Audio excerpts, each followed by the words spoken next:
भेद दृष्टि नहीं होना चाहिए। भगवान की कथाओं में तर्क वितर्क नहीं होना चाहिए। एक लड़का था, पढ़ के आया, बहुत तर्क करता था।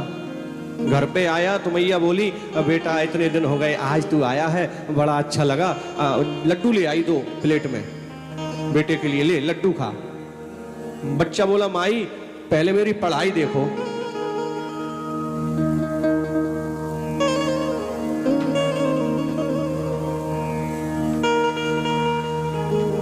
बच्चा कहने लगा, माई पहले मेरी पढ़ाई देखो, मैं क्या पढ़ करके आया हूं। माई सोचने लगी क्या बताएगा।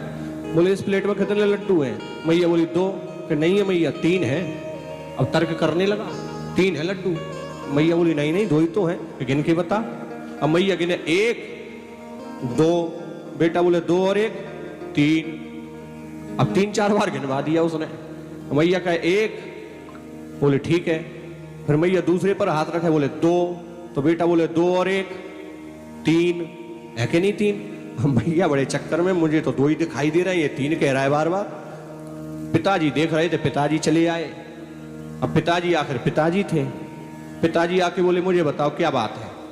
बेटा बोला, इस प्लेट में 2 लड्डू हैं और हम 3 साबित करके बताएंगे। पिताजी बोले बताओ।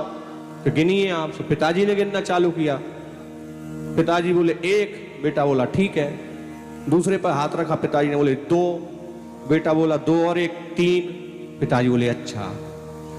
एक लड्डू उठा के पिताजी ने स्वयं ले लिया और दूसरा लड्डू माताजी को दे दिया।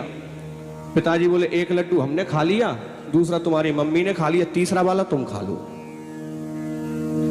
को अगर पाना है तो ये भेद दृष्टि त्यागना पड़ेगी।